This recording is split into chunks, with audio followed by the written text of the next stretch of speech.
مبحث جسو زدن من خیلی وسواس به خرج نمیدم که خیلی صاف و صوف و مرتب باشه، برای اینکه من اکثرا نقاشیام خودش با بافت و تکسچر و ضربات قلموه خیلی کارام شسته رفته نیست. مخصوصا کارهایی مثل کارهای امروز که حالا بیشتر همین انتقال حسه و فقط بخوام انرژیمو تخلیه کنم روی سطح بوم.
بعضی از رنگام انقدر استفاده نکردم حتی درش باز نمیشه، خوش شده انگار.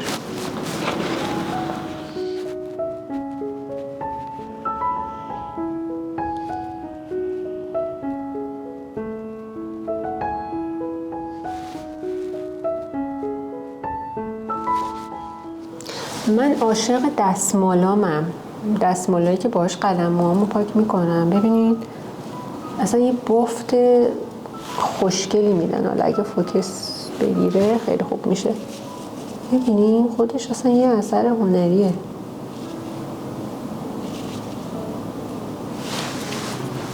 از اونجایی که فیلم برداریامو دیگه خودم میکنم،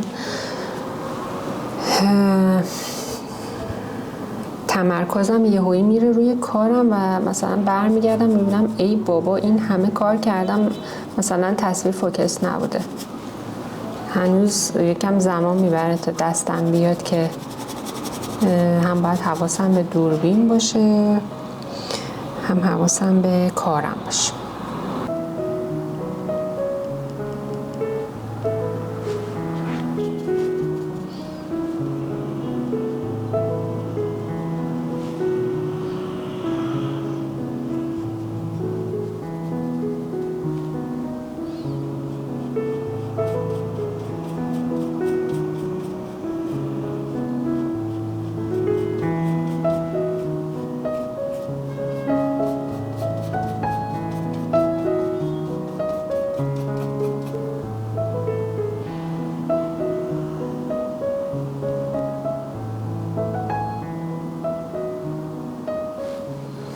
ولی واقعا یک بار این رو برای خودتون امتحان بکنین که نقاشی رو فارغ از اینکه نتیجهش چی میشه شروع بکنین. اینو من بارها توی ویدیوهام گفتم، فارغ از اینکه به این فکر بکنین که نتیجه درسته یا غلط. وقتی که اینو رها بکنین دیگه واقعا متمرکز میشین تو همون لحظه‌ای که دارین نقاشیتون رو میکشین و اون انرژی رو در واقع بین خودتون و تابلو رد و بدل میکنین. اینجوری هم نتیجه احساسیتون نسبت به نقاشیتون خیلی خوب میشه. حالا هر کی هر چه خواست بگه اصلا مهم نیست. اون احساسی که شما تو اون لحظه دارین اون ارزشمندترین و مهمترین چیزیه که باعث خلق اثر شما میشه و در نهایت هم خودتون میبینین که هم انرژیتون خیلی خوبه وقتی اون نقاشیتون تموم میشه یا اصلا حالا نیمه کاره رها میشه، هم که یه پروسه خیلی خوب و گذروندین و متمرکز بودین روی یک نقطه و قیچی کردین فکرهای اضافه رو.